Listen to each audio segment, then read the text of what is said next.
عزت دار انسان کو اگر عزت دی جائے تو وہ اس کا بدلہ ضرور دیتا ہے. دو قسم کے لوگ ہوتے ہیں نا, ایک احسان فراموش ہوتے ہیں اور ایک وہ ہوتے ہیں جو تھوڑے سے احسان کا بدلہ بھی بہت زیادہ دیتے ہیں. احسان فراموش, آپ احسان کرتے رہیں, ان کی صحت پہ کوئی فرق نہیں پڑتا. تو رمضان ایک ایسا مہمان ہے جو احسان فراموش نہیں ہے, بلکہ آپ اگر اس کو عزت دیں گے, اس کا احترام کریں گے, اس کا اکرام کریں گے تو آپ کو بہت نواز کے جائے گا. آپ اگر بعض مہمان ہیں نا سادہ چائے پلائیں گے تو وہ آپ کو دودھ پتی پلائے گا. آپ اسے انڈے والا برگر کھلائیں گے تو وہ آپ کو پیزا کھلائے گا. کچھ مہمان ایسے ہوتے ہیں. آپ اگر اسے بغیر بوٹی کی بریانی کھلائیں گے تو وہ آپ کو گوشت والی بریانی کھلائے گا. تو رمضان ایک ایسا مہمان ہے جو تھوڑا سا اکرام کرنے پر بھی آپ کو بہت زیادہ نوازتا ہے, تھوڑا نہیں نوازتا. لیکن رمضان کی جو نوازشیں ہیں, رمضان کے جو تحفے ہیں, جو رمضان آپ کو گفٹ دے گا اگر آپ اس کو عزت دیں گے, تو وہ اس کا گفٹ ہونا ان لوگوں کی سمجھ میں آتا ہے جن کا آخرت پر ایمان ہو. جو آخرت کو نہیں مانتے, دنیا کو مسافر خانہ نہیں سمجھتے, انہیں رمضان جو کچھ دے کر جاتا ہے, جو گفٹ دے کر جاتا ہے, اس گفٹ کی ان کی نظر میں قدر نہیں ہوتی. سمجھ میں آ رہی بات؟ مثال سے سمجھاتا ہوں. چھوٹے بچے جب پیدا ہوتے ہیں اور فیملی پلاننگ والوں کے غم میں اضافہ ہوتا ہے تو اکثر رشتہ دار بچوں کو لفافوں میں پیسے دے رہے ہوتے ہیں. کچھ کھلونے دے دیتے ہیں, جھنجھنا پکڑا دیا, تو بچے کو جھنجھنا اچھا لگتا ہے. لیکن اگر کسی رشتہ دار نے 5,000 کا نوٹ بچے کو پکڑا دیا تو بچے کو وہ سمجھ میں نہیں آتا, حالانکہ وہ جھنجھنے سے زیادہ مہنگا ہے اور اس میں ہزاروں جھنجھنے آ سکتے ہیں. لیکن بچہ اپنی حماقت اور بے وقوفی کی بنیاد پر 1-2 روپے والی ٹرافی کو تو قدر کی نظر سے دیکھتا ہے, وہ 5,000 کے نوٹوں کو قدر کی نظر سے, وہی بات جواب آنا چاہیے نا, وہ 5,000 کے نوٹوں کو قدر کی نظر سے نہیں دیکھتا. کہتے ہی تو ایسے ہی ہے, کھائے گا اس کو. تو اس میں اس 5,000 کے, ابھی تک تو 5,000 کا نوٹ ہے, میرا خیال ہے 50,000 کا نوٹ بھی عنقریب آنے والا ہے. جس حساب سے معیشت ڈاؤن ہو رہی ہے تو 50,000 کا نوٹ بھی عنقریب آ جائے گا. بلکہ تول کے نوٹ بکیں گے, 1 کلو 5,000 کے نوٹ چاہیے مجھے, اس طرح سے سیٹ اپ چلنے والا ہے. تو اب بچے کے دل میں جو 5,000 کے نوٹ کی قدر نہیں ہے, اس میں 5,000 کے نوٹ کا قصور ہے یا بچے کا قصور ہے؟ بچے کا قصور ہے. بھائی یہ 5,000 کے نوٹ میں ٹافیوں کے ڈبوں کے ڈبے آ سکتے ہیں. تو رمضان آپ کو کیا گفٹ دے کر جاتا ہے, اس گفٹ کی قدر ان لوگوں کی نظر میں ہے جو اس دنیا کو حقیقی زندگی نہیں سمجھتے. جو اس کو اصل سمجھتے ہیں ان کی نظر میں رمضان ٹینشن کے علاوہ کچھ بھی نہیں ہے, خام خواہ کی ٹینشن ہے. کیونکہ وہ کہتے ہیں رمضان مولویوں کا مہینہ ہے. کس کا ہے؟ مولویوں. سیزن آتے ہیں نا, یہ مولویوں کا ہے. تو میں یہ عرض کر رہا تھا کہ رمضان کس کا مہینہ کہلاتا ہے؟ مولاناؤں کا مہینہ. حالانکہ یہ مولویوں کا مہینہ نہیں ہے, یہ مسلمانوں کا مہینہ ہے. ان لوگوں کا مہینہ ہے جو آخرت پر ایمان رکھتے ہیں, اور جن کا آخرت پر ایمان نہیں ہے ان کے لیے رمضان A to Z tension he tension ہے. ٹینشن ہی ٹینشن. وہ نہ کھلے عام صحیح طرح سے کھا سکتے ہیں, تھوڑی سی بغیرتی کے تانے پڑتے ہیں. 10 آدمی اگر خاموشی سے گزر جائیں گے تو 11واں بولتا ہوا جائے گا کہ شرم نہیں آتی تمہیں, کیا کر رہے ہو, اور بولنا چاہیے. تو میں یہ کر رہا تھا کہ یہ جو رمضان ہے نا, اگر آپ اس کا اکرام کریں گے تو یہ آپ کو بہترین گفٹ دے گا. اب میں بتاتا ہوں وہ گفٹ کیا دے گا آپ کو. وہ گفٹ دے گا اللہ کی محبت. آپ کے دل میں اللہ کی محبت کی چنگاری پیدا کر دے گا. یہ دیکھو, انسان کو جو موٹیویشن ملتی ہے نا کسی بھی عمل کی, وہ یا تو کسی لالچ کی وجہ سے ملتی ہے یا کسی خوف کی وجہ سے. سمجھتے ہیں؟ آپ صبح صبح اٹھ کے آفس جاتے ہیں, مشکل کام ہے, دل تو نہیں چاہتا انسان کا اٹھے جائے, دل چاہتا پڑا رہے, لیکن آپ جاتے ہیں. یہاں خوف بھی ہے اور لالچ, محبت, پیسے کی محبت. لالچ کو ہم محبت سے تعبیر کرتے ہیں, ذرا مہذب لفظ ہے. آپ جاتے ہیں, ایک محبت ہے پیسے سے, ہر انسان کی نیچر ہے کہ پیسے آئیں گے تو گٹکا بھی کھائیں گے, سوار کا انتظام بھی ہوگا, پان کا انتظام بھی ہوگا, گھر میں راشن بھی ڈلے گا, بہت ساری چیزیں آئیں گی. اگر یہ محبت پیسے کی ختم ہو جائے تو آپ کو عمل پہ موٹیویشن نہیں ملے گی. بعض دفعہ خوف ہوتا ہے انسان کے دل میں. خوف کیا کرتا ہے کہ آپ کو یہ ڈر ہے کہ اگر میں آفس نہیں گیا, میں نے یہ کام نہیں کیا تو مجھے جاب سے نکال دیا جائے, میں غریب ہو جاؤں گا. یہ خوف ہے جو آپ کو ابھارتا ہے عمل پہ. ماہرین یہ کہتے ہیں کہ خوف سے بھی کام ہوتا ہے اور محبت میں بھی ہوتا ہے, لیکن خوف سے جو کام ہوتا ہے اس کام میں مزہ نہیں آتا, لہذا وہ کام زیادہ جاندار نہیں ہوتا. لیکن محبت کی وجہ سے جو کام ہوتا ہے وہ کام مزیدار بن جاتا ہے, کیونکہ آپ کی محبوب چیز آپ کو اس میں ملنے والی ہوتی ہے. سمجھ میں آ رہی ہے بات کہ نہیں آ رہی ہے؟ غزوہ احد میں صحابی رسول, غزوہ بدر میں ایک صحابی شریک نہیں ہو سکے. انہیں نہیں پتا تھا کہ میدان جنگ کا میدان قائم ہو جائے گا اور یہ ہوگا اور وہ ہوگا, انہیں نہیں پتا تھا. جب مسلمانوں کو فتح ہوئی تو انہوں نے منت مانی. منت ہوتی ہے نا, اللہ میرا یہ کام ہو جائے تو میں یہ کروں گا, میرا یہ کام ہو جائے تو میں یہ کروں گا. یہ واجب ہو جاتی ہے, اس لیے منت نہیں ماننی چاہیے. لوگ کہتے ہیں نا اللہ میرا فلاں کام ہو گیا تو میں اتنے روزے رکھوں گا, اتنا صدقہ کروں گا, وہ فرض ہو جائے گا آپ کے اوپر, اس لیے ویسے ہی دعا مانگ لیا کریں اللہ سے. بعض لوگ اتنی اونچی اونچی منتیں مان لیتے ہیں پھر ان سے پوری ہوتی نہیں ہے. تو اسلام میں الفاظ کی بہت ویلیو ہے, اور منت زبان سے ہوتی ہے, صرف دل میں ارادے سے نہیں ہوتی. اس کو عربی میں نظر کہتے ہیں, نظر, اردو میں منت. تو ان صحابی کو غزوہ بدر میں شرکت کا موقع نہیں ملا تو انہوں نے منت مانی, نظر مانی کہ اے اللہ اگر دوبارہ کوئی میدان جہاد گرم ہوا تو میں ایسی بہادری سے لڑوں گا, لا یرین اللہ ما اصنع, اللہ دیکھے گا کہ میں کیا کرتا ہوں. بظاہر یہ تکبر والے الفاظ ہیں. بظاہر یہ الفاظ کیا ہیں؟ تکبر والے, کہ اللہ دیکھے گا کہ میں کیا کر کے دکھاتا ہوں. لیکن بعض جملے الفاظ کے اعتبار سے تکبر والے ہوتے ہیں, مگر حقیقت میں ایک ناز کی کیفیت ہوتی ہے. ناز کہ اللہ میں وہ کچھ کروں گا کہ تو بھی دیکھے, خوش ہو جائے گا, تو ایسا کر کے دکھاؤں گا بہادری. جب غزوہ احد میں مسلمانوں کے قدم اکھڑے ہیں, ان صحابی کو اللہ سے کیا ہوا وعدہ یاد آیا کہ میں نے اللہ سے معاہدہ کیا تھا کہ اللہ میں ایسے بہادری کے جوہر دکھاؤں گا کہ تو دیکھے گا کہ میں کیا کر رہا ہوں. تو یہ کیا کر رہے تھے؟ کھجور کھا رہے تھے نا, تو کھجور کا تھیلا انہوں نے پھینکا اور انہوں نے کہا کہ جنت اتنی قریب ہے میرے, اور کھجور کھانے کا وقت بہت طویل ہے, اتنا ٹائم لگے گا اس میں, تو بہت دیر ہو جائے گی. اور گئے میدان جنگ میں, بہادری سے لڑے, اتنی بہادری سے لڑے اور شہید ہوئے کہ انگلیوں کے پوروں سے, فنگر پرنٹ سے ان کی بہن نے ان کو پہچانے کہ میرے بھائی کی لاش ہے یہ. قرآن مجید کی آیتیں نازل ہوئیں, من المؤمنین رجال صدقوا ما عاهدوا اللہ علیہ فمنهم من قضى نحبه ومنهم ينتظر. مومنین میں بعض ایسے بھی ہوتے ہیں کہ اللہ سے جب کوئی معاہدہ کر لیتے ہیں تو اس معاہدے کو پورا کر کے چھوڑتے ہیں. وہ انہی کے بارے میں نازل. تو جب ان کو یقین تھا کہ جنت میرے سامنے ہے تو انہیں وہ کھجور تناول کرنا بھی مشکل لگا. یہ خوف کی وجہ سے نہیں لڑ رہے کہ اگر میں نہیں لڑا تو جہنم میں جاؤں گا, بلکہ کس کی لالچ میں لڑ رہے ہیں؟ جنت کی اور اللہ کی محبت میں لڑ رہے ہیں. تو انسان جب خوف کی بیس پہ کام کرتا ہے اس میں جان نہیں ہوتی, اور جب کسی محبت اور لالچ میں کام ہوتا ہے تو اس کام میں اس کی کوالٹی بہت شاندار ہوتی ہے. تو اللہ نے ہمیں رمضان کا جو مہینہ دیا, وہ مہینہ اگر آپ اس مہینے کا اکرام کریں گے تو وہ مہینہ آپ کے اندر اللہ کی محبت پیدا کر دے گا.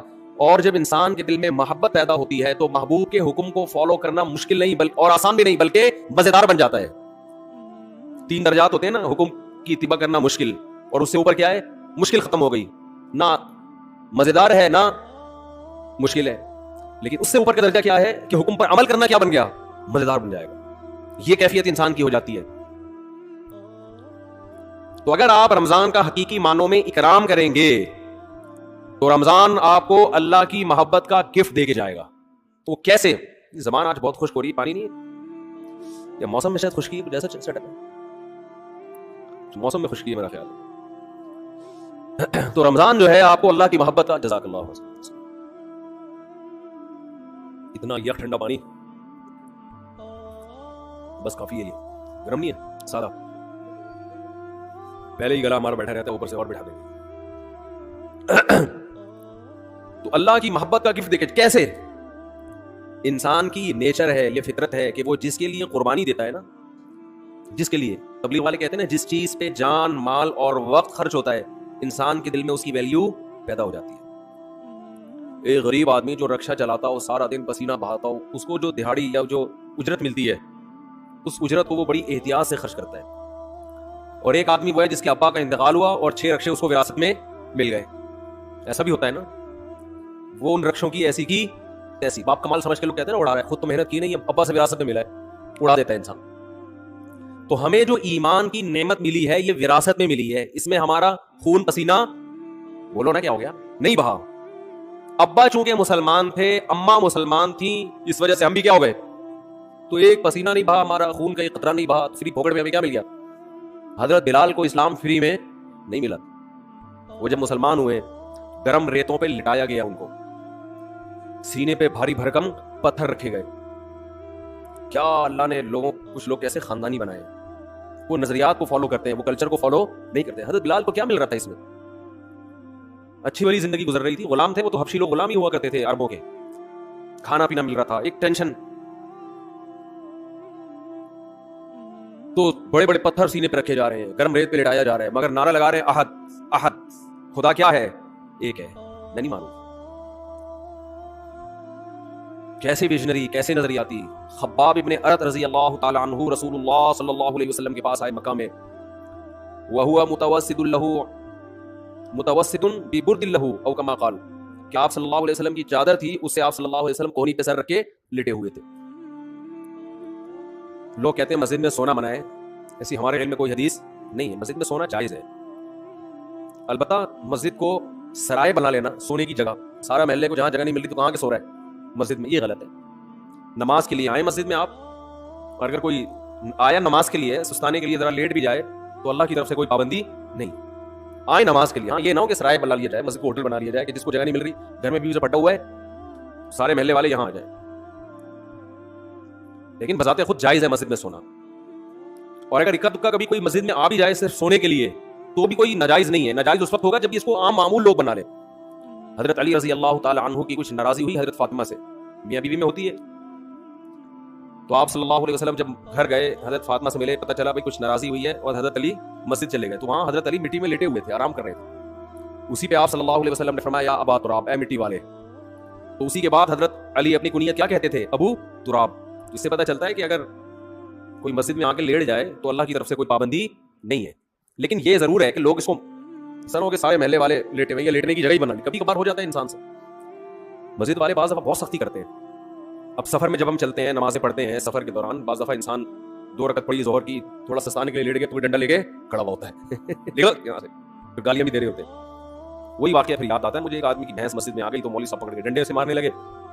تو دیہاتی جس کی بھینس تھی وہ بھاگتا ہوا آیا, کہہ رہا مولوی صاحب بے زبان جانور ہے, اس کو مار رہے ہو, کبھی مجھے دیکھا آپ نے مسجد میں, یہ تو بے عقل بے زبان ہے, غلطی سے مسجد میں آ گیا, اس کو کیوں مار رہے ہو. میں آؤں عقل مند, مجھے مارو تو سمجھ میں بھی آتا ہے, اس بیچارے کو کیوں مارو, اس کا کیا قصور ہے. تو ایسا مسجدوں کا ماحول بنا لیا کہ کوئی آئے نہیں مسجد میں, اتنی سختی نہ کرے. تو کہاں سے کہاں بات چلی جاتی ہے یار. تو آج ویسے بھی کھوپڑی سیٹ نہیں ہے میری جی, کھوپڑی سیٹ آرام نہ ہونے کی وجہ سے نہیں ہے, ویسے کھوپڑی سیٹ ہے الحمدللہ. تو رمضان کی بات چل رہی تھی. ہاں میں یہ عرض کر رہا تھا کہ فری میں جو انسان کو چیز ملتی, ہمیں ایمان ملا ہے فری میں. ابا مسلمان, اماں مسلمان, تو ہم بھی مسلمان, سارے اڑوس پڑوس مسلمان ہیں, قدر نہیں ہے. صحابہ کو ایمان ملا محنت کرنے کے بعد. آج بھی بہت سے غیر مسلم مسلمان ہوتے ہیں, میں حیران ہوتا ہوں, بعض ہندو بچیوں کے فون آتے ہیں, گھر کے اندر رہتے ہوئے مسلمان ہو گئی. ایک ہندو لڑکی کا 2-3 سال پرانی بات ہے, فون آیا, میرا خیال ہے 16-17 سال, یہ بچپن ہی کی, مینٹلی تو انسان بچہ ہی ہوتا ہے اس وقت. اس نے اسلام قبول کیا, پورے رمضان کے روزے بھی گھر میں رکھے, کسی نے اس کو تبلیغ نہیں کی, نماز بھی چھپ چھپ کے گھر میں پڑھ رہی ہے, اور والدین اتنے سخت ہیں کہ اگر ان کو پتا چل گیا تو جان سے مار دیں گے, یہ خطرہ ہے. میں نے اس سے پوچھا, 2-3 سال پرانی بات ہے, میں نے پوچھا آپ کو کس نے تبلیغ کی. اس نے کہا میری یہ سمجھ میں نہیں آتا کہ ہمارے والدین پتھر کی بنی ہوئی مورتیوں کو کیوں پوجتے ہیں, ان نے کیا رکھا ہوا ہے. صبح مٹھائی رکھ کے جائیں گے, شام کو بھی وہ مٹھائی ویسی کی ویسی. جو بھگوان مٹھائی نہ کھا سکے وہ ہماری حاجت روائی مشکل کشائی کہاں سے کرے گا. اتنے بڑے بڑے عقل مندوں کو یہ بات سمجھ میں نہیں آ رہی. ایک 15-16 سال کی بچی کو یہ بات سمجھ میں آ گئی, اس کی کھوپڑی میں آ گئی یہ بات.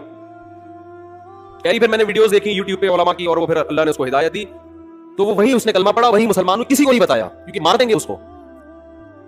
چھپ کے نمازیں پڑھ رہی, ایسے بہت ہیں, ایک نہیں ہے. تو یہ وہ لوگ ہیں جن کی اسلام پر کچھ خرچ ہوا ہے, محنت ہوئی ہے. ہمیں اسلام ملا ہے فری میں, قربانی نہیں ہے. تو اللہ رمضان کے ذریعے، حج کے ذریعے، قربانی کے ذریعے، مختلف عبادتوں کے ذریعے ہم سے قربانی دلواتے ہیں کہ کچھ کرنا پڑے گا. سورہ عنکبوت میں اللہ نے کیا فرمایا؟ تم یہ سمجھتے ہو کہ تم جنت میں داخل ہو جاؤ گے، وَهُمْ لَا يُفْتَنُونَ، تمہیں آزمایا نہیں جائے گا. ایسا نہیں ہو سکتا، اللہ آزمائے گا. تو آزمانے کے طریقے نماز بھی ہیں، آزمانے کے طریقوں میں زکوٰۃ، صدقات و خیرات بھی ہے. آزمانوں کے طریقے میں ایک طریقہ کیا ہے؟ رمضان بھی ہے. تو یہ وہ مہینہ ہے جس کا آپ اگر اکرام کریں گے تو یہ آپ کے دل میں جانے سے پہلے پہلے اللہ کی محبت کی چنگاری بھڑکا کر چلا جائے گا. اور جب اللہ کی محبت کی چنگاری بھڑکے گی دل کے اندر تو آپ کے لیے عمل کرنا مشکل نہیں، آسان نہیں، بلکہ مزیدار ہو جائے گا. کیونکہ محبوب کی خاطر قربانی دینے میں انسان کو مزہ آتا ہے، بشرطے کہ اس کو پتا ہو کہ میرا محبوب مجھے دیکھ رہا ہے. اس کو یہ پتا ہو. کیسے ہی مسلمانوں کی ترتیب دائیں بائیں ہو جاتی ہے، سب پوری دنیا میں ایک ہلچل مچ جاتی ہے.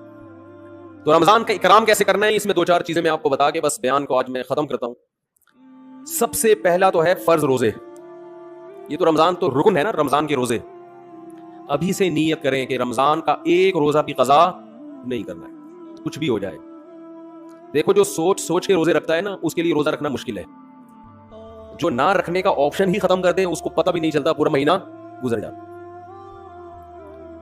بعض لوگ روزے کے بارے میں سوچتے ہیں رکھوں کہ نہیں رکھوں، ان کے لیے ایک ایک روزہ ٹینشن ہے، ایک ایک روزہ ٹینشن. اور اگر آپ نے یہ عزم کر لیا کہ بھائی میں مسلمان ہوں، نو کا آپشن میرے پاس نہیں ہے، تو پتہ ہی نہیں چلتا. ویسے ایک روزہ رکھو کتنا مشکل کام ہے. بھائی ہم لوگوں سے بتاتے ہیں پیر اور جمعرات کا روزہ سنت ہے، اچھا خاصا ٹینشن ہوتی ہے کیونکہ سنت ہے نا، فرض تو نہیں ہے، رکھیں نہیں رکھیں ایک ٹینشن. رکھنے کے بعد بھی بعض بات بھی سوچ رہا ہوتا ہے یار نہ رکھتا تو اچھا تھا. بعض دفعہ یہ بھی وسوسے آنا شروع ہوتے ہیں شیطان کی طرف سے. لیکن جو کام کرنا ہی کرنا ہے تو اس میں انسان فارغ ہو جاتا ہے کہ بھئی یہ اس میں ٹینشن ختم ہو جاتی ہے. تو یہ نہ سوچیں کہ میں کتنے رکھوں گا. خواتین کے جو ایام ہوتے ہیں نا مینسز کے، ان ایام کی حفاظت، ان کو شمار کرنا عورت پہ فرض ہے. یہ خوب سمجھ لیں. آج کل یونیورسٹیوں میں اچھا یہ جو راکٹ والا مضمون تھا نا، یہ بھی میں تھوڑی سی بات بتا دوں کہ یہ جو مسلمان علماء کا اس سے تعلق نہیں ہے کہ آپ چاند پہ پہنچنے کے نہیں پہنچ رہے، اس کا ہماری یونیورسٹیوں سے تعلق ہے. چاند پہ پہنچنے کے طریقے یونیورسٹیوں میں پڑھائے جاتے ہیں. سمجھتے ہو کہ نہیں سمجھتے؟ تو ہونا یہ چاہیے تھا کہ ایک تصویر آ رہی ہوتی، ایک ویڈیو آ رہی ہوتی، جاپان کے سائنسدان یا امریکہ کے سائنسدان چاند پہ پہنچ رہے ہیں، نیچے کراچی اور لاہور یونیورسٹی کی بھی ویڈیو آ رہی ہوتی کہ وہاں بھی سائنسدان لگے ہوئے ہیں، پروفیسر لگے ہوئے کہ ہم غبارے کو چاند تک کیسے پہنچائیں. چلو پہلا غبارے کا تجربہ کر لیں پھر راکٹ بھی بھیجیں گے. تو یہ مولویوں کو گالیاں نہ دیا کریں یا اپنے سائنسدانوں کو برا برا کہا کریں یا حکمرانوں کو کہا کریں. نہیں آ رہی میرا خیال ہے بات سمجھ میں. یہ مولاناؤں کا ہیڈک نہیں ہے کہ چاند پہ جا رہے کہ نہیں جا رہے. اس کی مثال ایسے ہے کہ جیسے کوئی ابھی کرونا کی وبا پھیلی ہوئی ہے نا، کرونا کی وبا پھیلی ہوئی ہے، ڈاکٹر ایک ویڈیو آ رہی ہے جس میں ڈاکٹر ویکسین تیار کر رہے ہیں، دوسری ویڈیو آ رہی ہے جس میں کربلا کے واقعات بیان ہو رہے ہیں، تیسری ویڈیو آ رہی ہے کہ اس میں 4 شادیوں کا تذکرہ ہو رہا ہے، چوتھی آ رہی ہے. تو اب اس میں لوگ کہہ رہے ہیں مولانا لوگ دیکھو کیا کر رہے ہیں، ادھر وہ کرونا کی ویکسین تیار کر رہے ہیں، ادھر مولانا لوگ کیا الٹی باتیں کر رہے ہیں. تو بھائی وہ جو ویڈیو، اس میں ایک ویڈیو ایسی بھی آنی چاہیے کہ ہمارے ڈاکٹر بیٹھے ہوئے ہیں کرونا کی ویکسین بنانے کے لیے. تو ہمارے ڈاکٹروں کی سرے سے کوئی ویڈیو آ نہیں رہی ہے تو پھر یہی ہوگا کہ کیلے کرو قبلے کی طرف ہے کہ نہیں ہے. پھر تو یہی ہوگا نا کچھ. بھائی فیس بک والے کو کچھ تو چلانا ہے نا ویورز بڑھانے کے لیے، تو اس کو ہمارے سائنسدان مل ہی نہیں رہے، کوئی دھماکے کرتے ہوئے، کوئی راکٹ بھیجتے ہوئے، تو پھر وہ 4 شادیوں کی ویڈیو چلائے گا اور کیا کرے گا وہ. تو یہ مولاناؤں کی ٹینشن نہیں ہے بھائی، یہ ہماری یونیورسٹیوں کا جو نظام تعلیم اور ہمارے حکمرانوں کی کرپشن، انہوں نے ملک کو کھنڈرات میں دھکیل دیا ہے. میں تو کہتا ہوں جو فیس بک پہ ویڈیوز ڈالتے ہیں نا، یہ نہ ڈالا کریں کہ کیلے کا رخ قبلے کی طرف ہے کہ نہیں ہے، کیونکہ لوگ کہتے ہیں یہ دیکھو کہ کس چیز میں لگے ہوئے. اصل ویڈیو یہ آنی چاہیے کہ ایک طرف آپ یہ دکھائیں کہ سائنٹسٹ خلائی سیارے بھیج رہے ہیں آسمان میں، وہاں سے چھلانگے مار رہے ہیں، دوسری طرف کراچی کے گٹر کے ڈھکنوں کی تصویریں آنی چاہیے، ڈھکن یہاں کیا ہوئے ہیں، کھلے ہوئے ہیں. تیسری طرف گدھے گھوڑے کی لیدوں کی تصویریں آنی چاہیے، کچرے کے ڈھیر آنے چاہیے، چرسی آنے چاہیے پائپ کے اندر بیٹھے ہوئے. پھر اصل لبرل لوگوں کا اصل چہرہ آئے گا، کیونکہ یہ حکم، یہ جو ملک ہے لبرل لوگوں کے ہاتھ میں، یہ مولاناؤں کے ہاتھ میں نہیں ہے.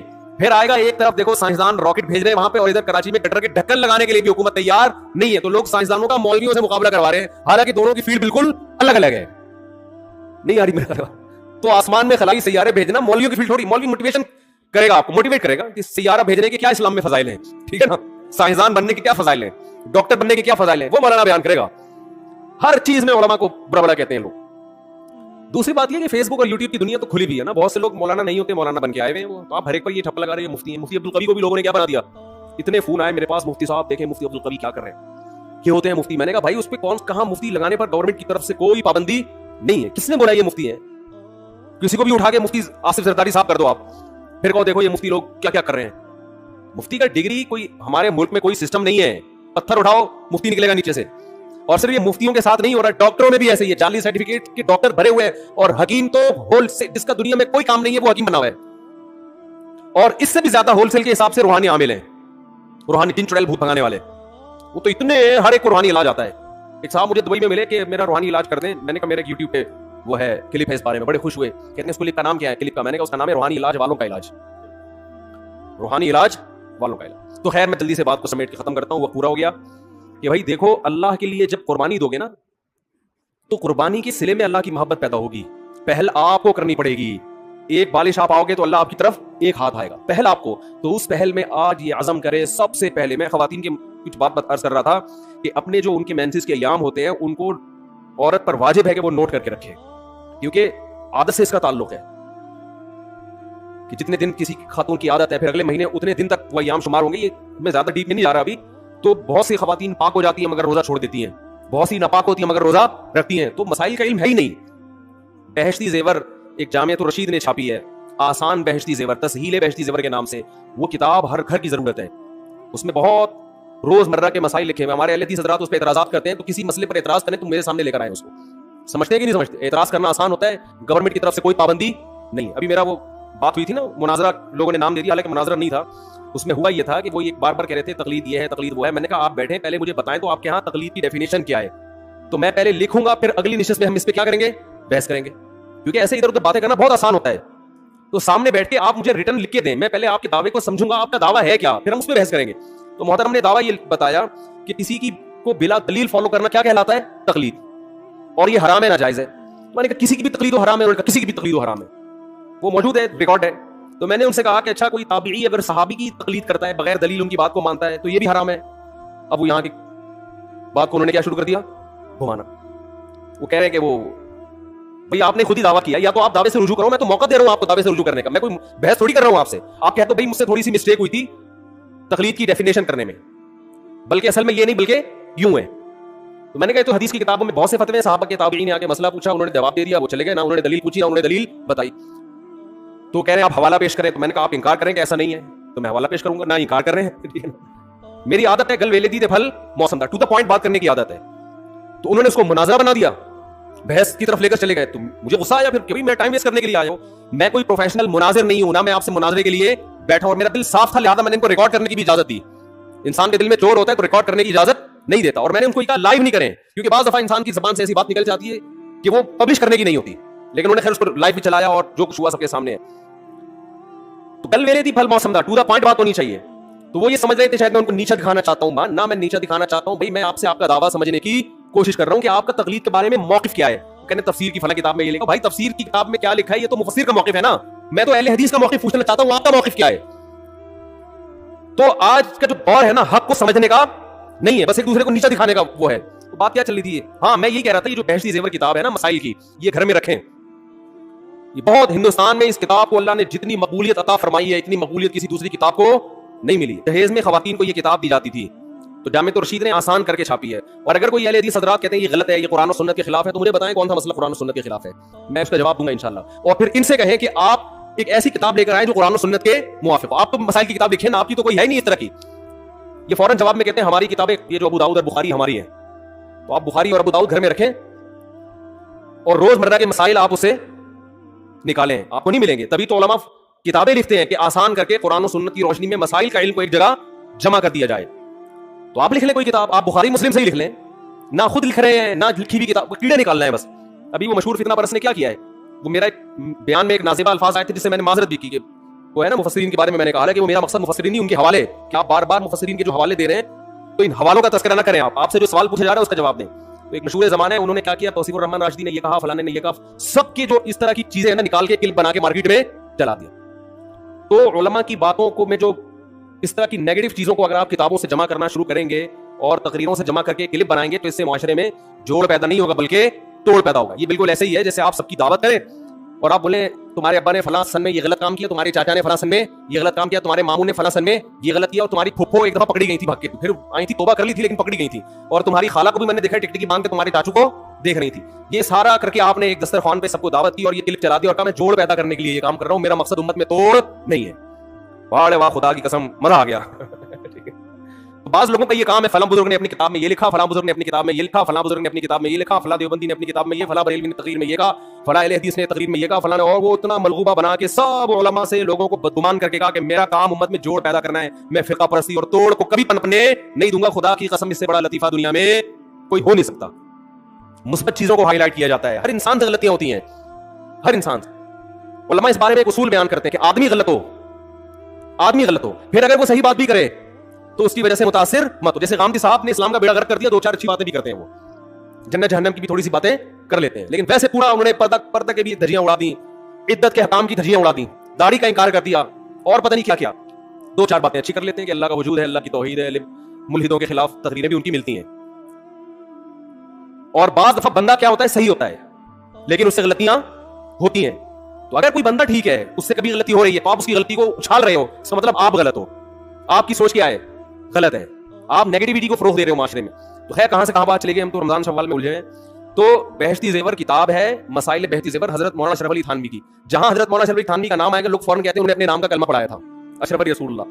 میں ممبر پہ بیٹھ کے دعوے سے کہتا ہوں انہوں نے کبھی اپنے نام کا کلمہ نہیں پڑھایا. اس کے میں ویڈیو ریکارڈنگ میں جواب دے چکا ہوں, اور اس جواب کا جو جواب آیا ہے نا وہ ادھورا آیا, اس میں میری پوری اعتراضات کا جواب دیا نہیں گیا ہے.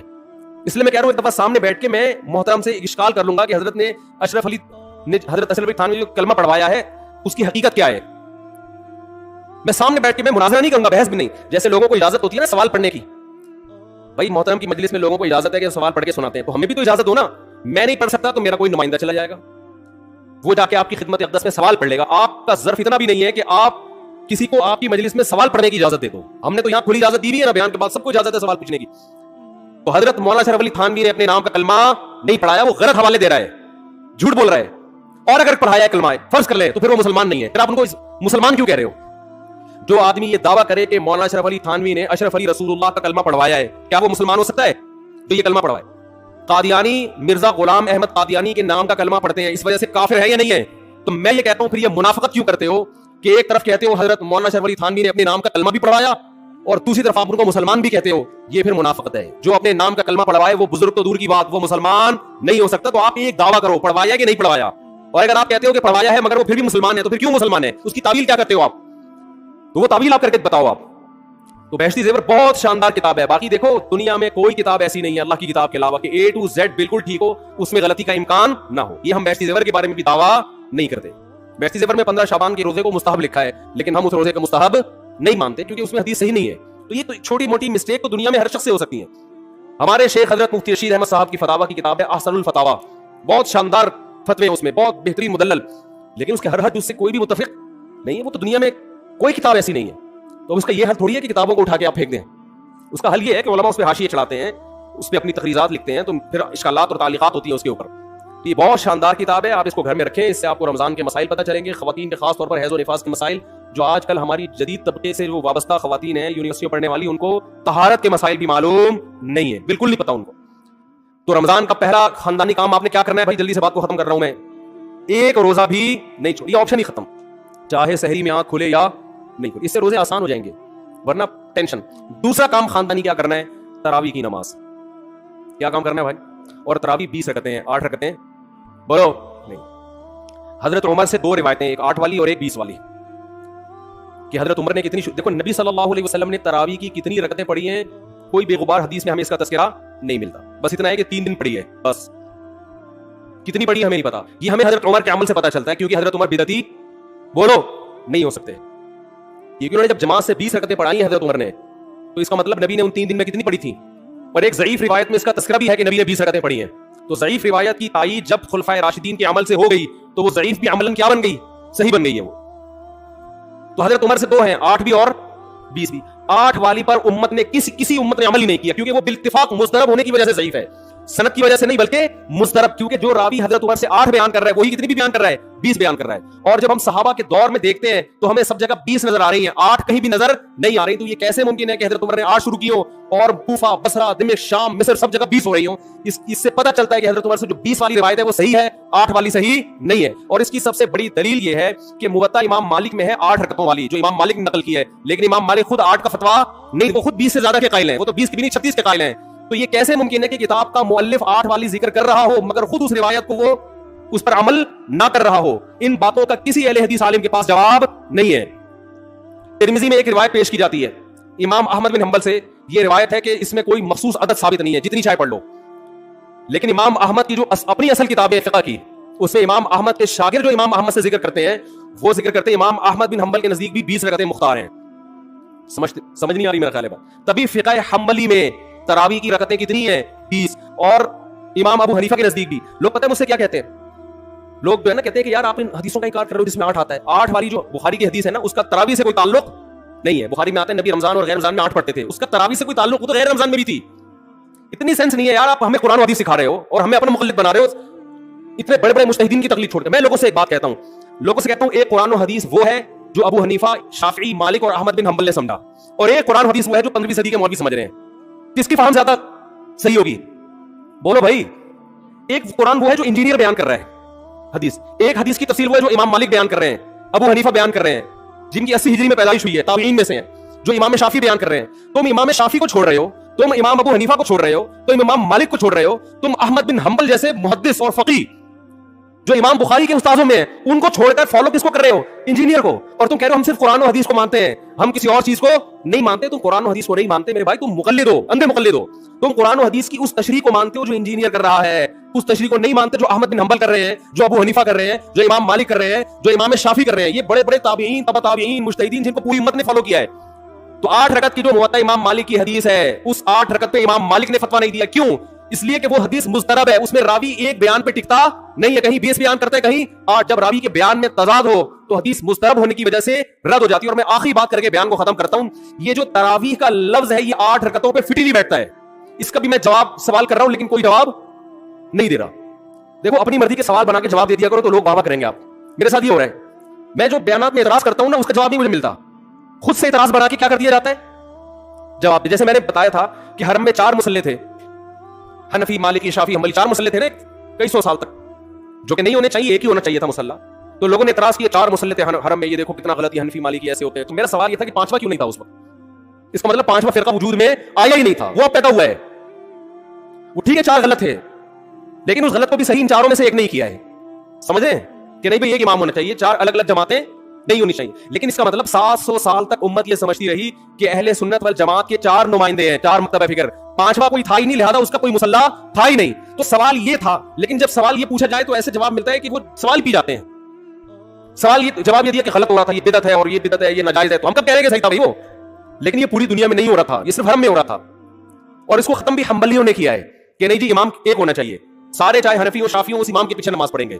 سمجھ میں آ رہی ہے بات کہ نہیں آ رہی؟ تو سوال یہ تھا کہ 700 سال یا 400 سال تک امت کی نمائندگی ان 4 مکاتب فکر نے کی ہے حرم میں, 5ویں نے کوئی اپلیکیشن بھی نہیں دی. اس کا مطلب 5واں تھا ہی نہیں. اور جو آپ یہ مختلف الفاظ بیان کرتے ہو کہ امام احمد بن حنبل اہل حدیث تھے, فلاں میں اہل حدیث تھے, تو امام احمد بن حنبل اگر اس طرح کے اہل حدیث تھے تو پھر امام احمد بن حنبل کے فالوورز کو اہل حدیث کیوں نہیں کہا جاتا ہے, حنبلی کیوں کہا جاتا ہے؟ نہیں آ رہی بات میرا خیال. یہ ایسے ہی ہے جیسے جماعت المسلمین والے کہتے ہیں کہ ہم نبی کے دور سے ہیں, اور پھر بخاری میں دکھاتے ہیں جماعت المسلمین کے الفاظ. او بھائی یہ والی جماعت المسلمین نہیں تھی, یہ تو باقاعدہ آپ نے رجسٹر کروائی ہے 1975 میں. وہ جماعت المسلمین, صحابہ کو جماعت المسلمین کہا گیا ہے. تو یہ جو اہل حدیث کا لفظ ہمیں پرانے وقتوں میں ملتا ہے, یہ محدثین کے لیے ملتا ہے, یہ کسی مخصوص فرقے کے لیے نہیں ملتا. پھر بھی میں اہل حدیث کو اہل سنت میں داخل سمجھتا ہوں, میں پھر بھی ان کو نہیں کہتا کہ جہنم میں جائیں گے, لیکن میں کہتا ہوں کہ آپ کم از کم اس چند سو سال پہلے آپ پیدا ہوئے, آپ کی جماعت وجود میں آئی, ہم پھر بھی آپ کو گلے لگانے کے لیے تیار ہیں, اور ہم صدیوں سے چلے آ رہے ہیں. آپ ہمیں کیا کر رہے ہو؟ آپ ہمیں گمراہ لوگوں میں داخل کر رہے ہو. تو اسلام بہت پہلے برے صغیر میں آیا ہے, جس شکل میں آیا وہی شکل ٹھیک ہے, بات کی چیزوں پر اعتماد نہیں ہوتا ہمیں. تو میں ایک بات کر کے بیان کو ختم کرتا ہوں, یہ جو 8 کا لفظ ہے نا, تراویح کا لفظ ہے, یہ 8 رکعتوں پر صادق بولو نہیں آتا. بہقی کی حدیث ہے, اور بھی روایتیں اس بارے میں, کہ اسلاف جب تراویح کی نماز پڑھا کرتے تھے, اسلاف سے مراد صحابہ تابعین, تو 4 رکعتوں کے بعد آرام کیا کرتے تھے. تو اس لیے 4 رکعت کو ترویحہ کہا گیا. کیا کہا گیا؟ ترویحہ. روح سے نکلا ہے, روح. استراحت کا لفظ سنا ہے آپ لوگوں نے؟ آرام. استراحت کسے کہتے ہیں؟ آرام. ترویح آرام دینا. راحت, راحت کا لفظ تو اور آسان ہے نا. ارے راحت کا لفظ نہیں سنا؟ راحت کسے کہتے ہیں؟ آپ کہہ رہے ہیں وہ اسے کہتے ہیں ہمارے محل میں رہتی ہے. راحت کہتے ہیں آرام, ریسٹ. استراحت, راحت. روح یروح ترویحا, باب تفعیل میں جب جاتا ہے آرام دینا, تو ترویحتن, کیونکہ 4 رکعتوں کے بعد آرام کرتے تھے, تو ان 4 رکعتوں کو کیا کہا گیا؟ ایک ترویحہ, یعنی ریسٹ ہے اس کے بعد. اب ترویحہ کا جو لفظ ہے نا, 4 رکعتوں کے بعد کیا ہو رہا ہے؟ ریسٹ. اٹ از کالڈ ترویحہ. سب کو پتا ہے 4 رکعتوں کو ترویحہ کہتے ہیں. 2 ترویحوں کو عربی میں کہیں گے ترویحتان. کیا کہیں گے؟ جیسے رجل کا معنی ایک آدمی، رجلان دو آدمی، عربی میں دو کے لیے الگ لفظ استعمال ہوتا ہے، دو سے زیادہ کے لیے الگ. تو اگر یہ 8 رکعتیں ہوتی تو ان کو محدثین تراویح نہ کہتے بلکہ ترویحتان کہتے یا ترویحتین کہتے. کیا کہتے؟ 2 ترویحیں. اور ان کے بیچ میں ویسے بھی ریسٹ کی ضرورت پڑتی نہیں. ٹھیک ہے، 4 رکعت کے بعد امام بیٹھتا بولتا چل بھائی آگے جلدی کر جانا بھی ہے گھر میں ہم نے. تو ترویحتین کہتے، ان کو محدثین تراویح نہیں کہتے. اور تراویح کا لفظ ہے جمع.